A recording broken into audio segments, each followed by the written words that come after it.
All right. I'm glad to see you again, Cecile. And a week or so has passed, and we have received some fish. Some people have listened to our call for dreams, and yeah, we have now up to us here to give space to a dream today. But before we go into the actual dream, I think we want to remind people about what are we trying to do here and how will we work with the dreams and how we approach this material. I think it's important to remind the listeners that we are not going to talk about the person that dreamt this or go into the story of that particular person, if it's a he, if it's a she, where they live, how old they are. But we're just going to talk about the dream and what it resonates or what it brings up in us, what it could be symbolizing in regards to the culture we live in. We will make some commentary on the dream, but we're not going to go in and dissect the dream or interpret it in or analyze it in a classical sense, as some people think about analysis. Yes, the delicate task that you and I have is to go fishing and collect all these dreams. And then I suppose through our experience as analysts, work out what dream speaks to us collectively most intensely, because there can be such big dreams that people have that really change their lives, but it's still really their dream, in the sense that it could be even God speaking to them, but it's still very much their dream because this is something that they needed in that way, in that moment. But we are looking for something that would resonate with us collectively as much as possible, which is not an easy thing for us to do. So yes, and the resonance, it's in you and in me and in you that listen, and the people that listens. They are a part of this resonance. So if you feel Yes. resonance, that's also an invitation that you could, if you'd like to share a dream, just like in a dream matrix or in social dream, you can respond to an episode or to a dream with a dream. Given the limitations of us and this format and us two people, we will not be able to bring all the dreams into this format of a podcast, but we do promise to read through the dreams that we receive and to archive them in this, what we call the delta of dreams that we've started to collect. Yeah, so there's resonance, and where this will lead, we really don't know where these dreams will take us. When we talk about the dreams, or I often come back to the fish or the dream is a fish. For me, I think some of the work that you and me are doing is, yes, we catch the fish. We also have to prepare it a little bit, possibly, and we can discuss that. If we maybe don't want to fry the fish, but I think a dream, yeah, we have to see. Certain dreams might need a little bit of work. Other dreams might just be left as they are for the listener to do that work. So we're going to try to be careful there, but we're also going to, yeah, follow the spirit of exploring and the spirit of not knowing where this will lead us all. Well, that's right. This is meeting a new client and really facing a complete unknown about what is needed, where is the energy going, etc. And we need the listeners to really respond to guide us. I think that's really important. We will see exactly how this vessel is being formed using the podcast format, but we have also this Substack page where we put these episodes out, and there is the possibility to comment with your association to this episode or to the specific dream. It's not necessary that you bring your own dream always in response. I think we should look at a way for allowing listeners who feel inspired to share their feedback or their resonance in the comment section on Substack, for example. Okay, so anything more before we go to the dream? I don't think so. No? I don't think so. This is the idea. Let's go with the dream. Let's go with the dream.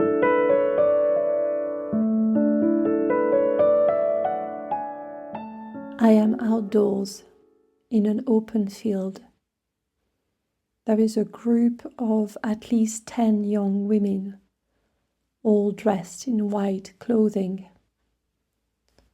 A man appears and tells them to stand in a semicircular pattern.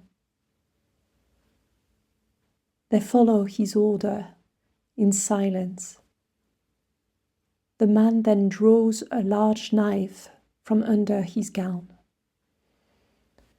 He says something to the group. I cannot recall what. Then approaches the first in line. He lifts up her right hand and proceeds to cut her palm with his knife. With her hand still raised, her blood starts to drip onto the earth. He continues along in this fashion. The blood from each young woman's hand spilling onto the ground. He then comes over to me and hands me the knife. I am aware that this is an important ritual, though for what exactly I am not certain. A rite of spring, perhaps? 2 more young women appear, and they approach me. They both offer me their right hand, which I hold, first one, then the other, palm up in my left hand. I raise the knife and place the blade on one of their palms. As I go to cut her flesh, I feel a sudden wave of revulsion and remorse at the thought of cutting and harming her. I say something like, I don't want to hurt you, before drawing the blade across her palm, but without applying any real pressure. Consequently, I do not cut her hand open, but merely leave a brief, white impression on her skin. I do the same with the second young woman before waking.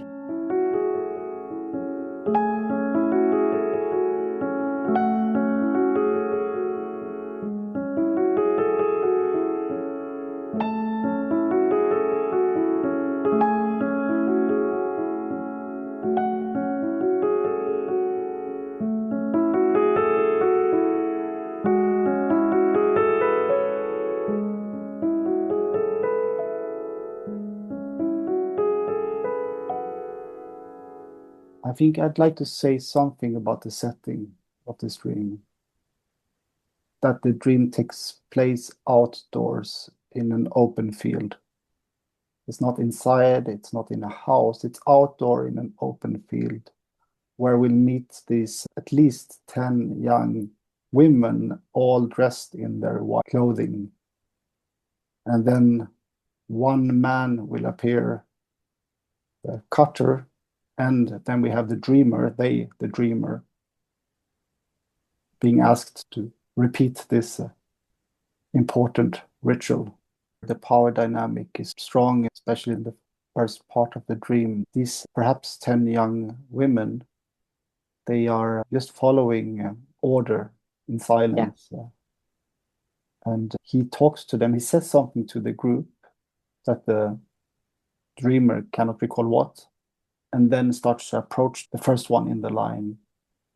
So they're really participating in some ritual where the man is the initiator, and while the woman is silent and passively receiving this cut. Yes, and this is really the stuff of nightmare, literally, for a lot of women who may literally have these kind of dreams or experiences of encountering a threatening powerful male figure, whether it's a knife or a penis. I suppose there is this masculine, potentially aggressive attitude and potentially hurtful attitude.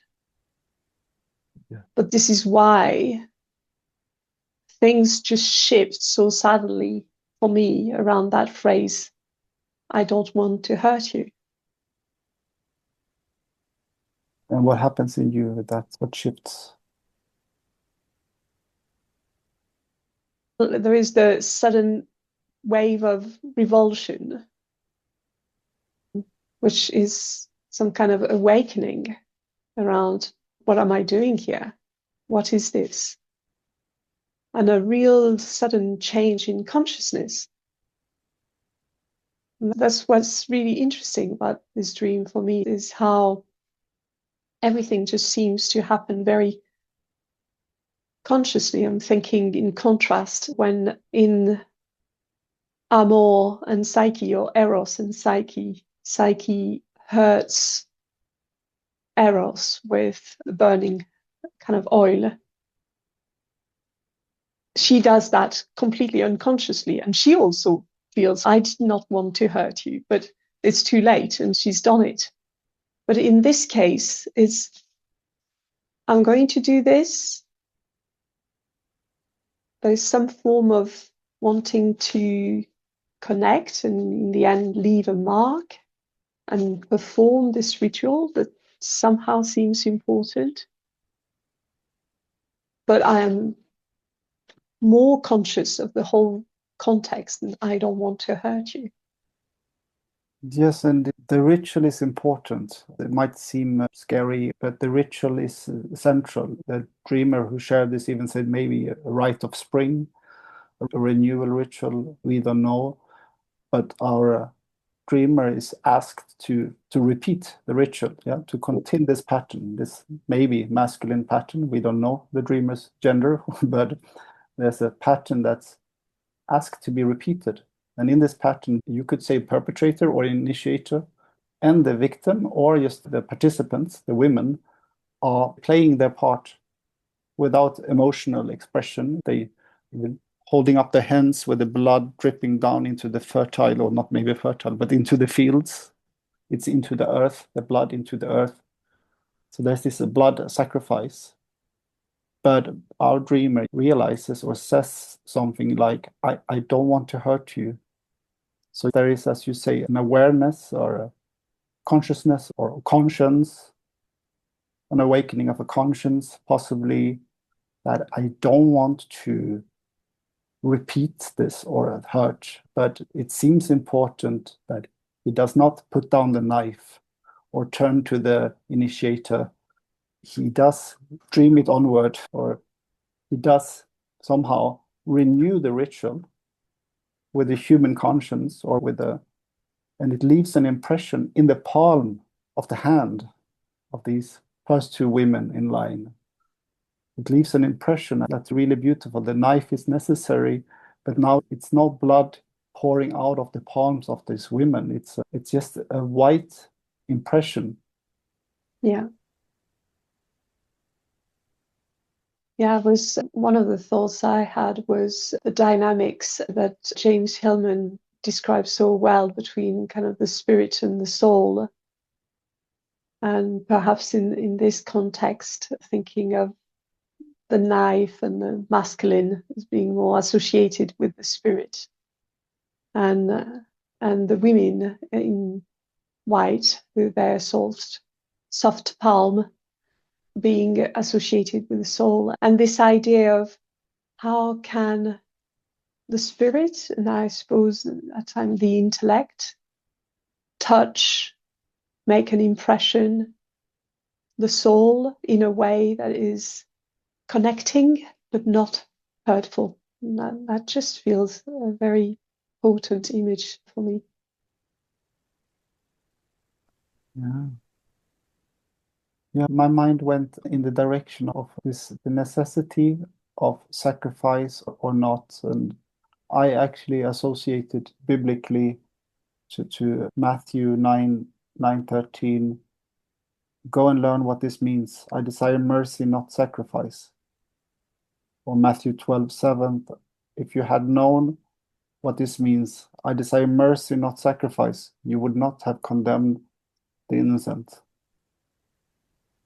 So there's somehow a sense of birth of compassion, or it's something very human. It's to realize I don't want to hurt you. And I share this biblical association, but I also think it's very close to home. I think we all been there, hurting people we don't want to hurt, or not being able to stop our complexes, or projecting on our partners and leaving them bruised and marked because we cannot. We don't want to, but we do.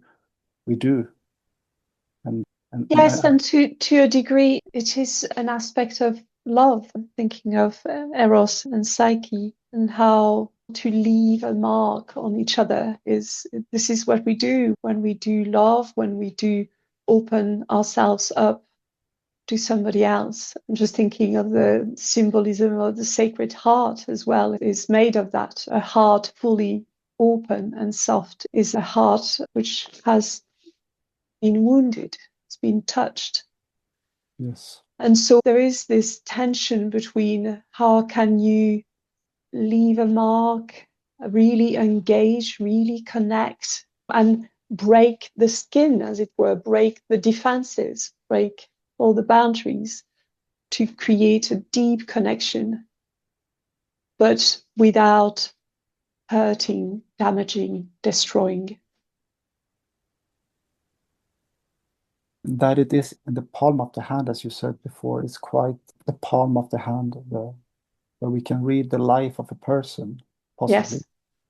That's where an impression is marked. Yes, it's and there's also the place of the stigmata in Christianity, which was the worship of the stigmata is thought to have led to the idea of the Sacred Heart as an object of kind of adoration. As you brought in Hillman before, I always loved his description in one of his texts when he speaks of the fingers, the puer, that's the fingers, and the fist is the senex, and the palm is the anima. Oh, I didn't know that. Yeah. He speaks about the hand, the puer, the spirit, and then the hand coming together as a fist, it's the senex, also necessary heart, but the palm of the hand, it's the soul, it's the anima. Huh. But I'm thinking, as we are collectively dreaming, could this dream tell us anything about collectively what's going on, what's happening right now in the psyche? There is this, old ritual that's the masculine that is performed on the open field, and then the young girls who are participating. And then we have this dreamer that for some reason stops, thinks, feels, reacts differently, and changing the ritual into leaving a mark in the hands of the young women. Yeah. I wonder if it has a message for us all. Well, a message of respect and recognition, maybe of our soulful nature, with the invitation to be less harsh, intellectual, abstract, and recognize the life of the soul in others, in ourselves, which requires a softness within us as well. Yeah, it is to be able to stop and to react and to notice when we're hurting someone or something, but still continue the ritual. The ritual seems really important, but there's no blood that's going to pour down the open palms into the field in this newer version. Yeah, it's not a blood sacrifice. It's an impression that people, or these women or we, carry in our palms.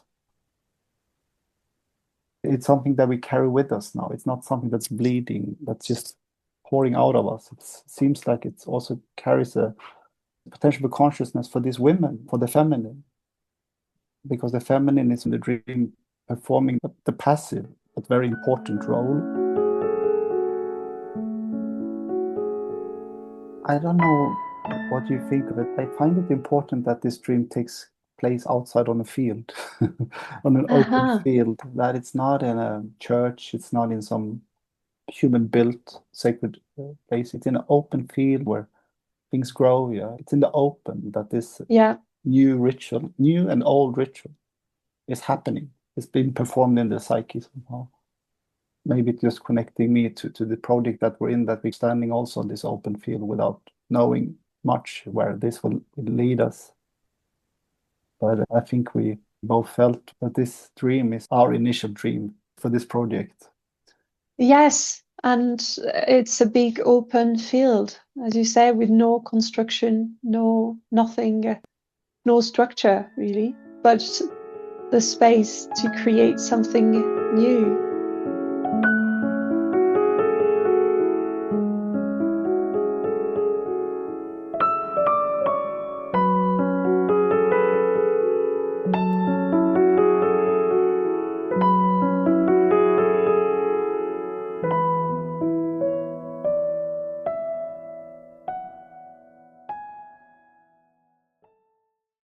I am outdoors in an open field. There is a group of at least 10 young women, all dressed in white clothing. A man appears and tells them to stand in a semicircular pattern. They follow his order in silence. The man then draws a large knife from under his gown. He says something to the group. I cannot recall what. Then approaches the first in line. He lifts up her right hand and proceeds to cut her palm with his knife.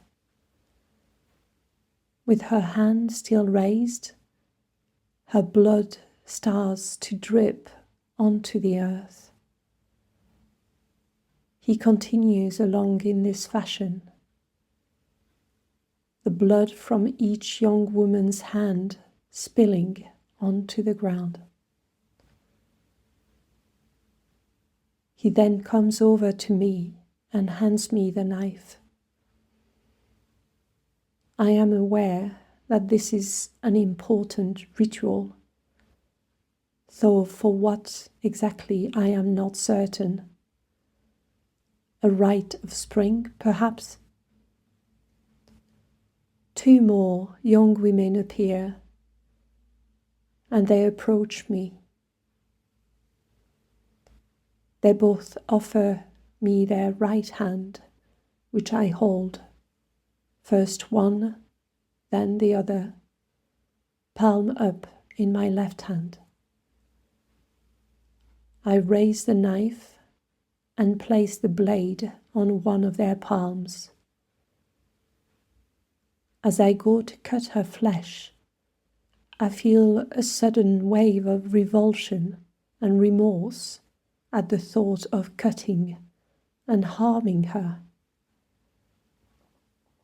I say something like, I don't want to hurt you, before drawing the blade across her palm, but without applying any real pressure.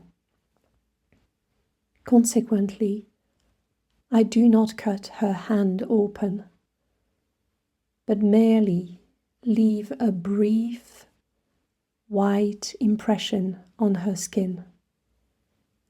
I do the same with the second young woman before waking.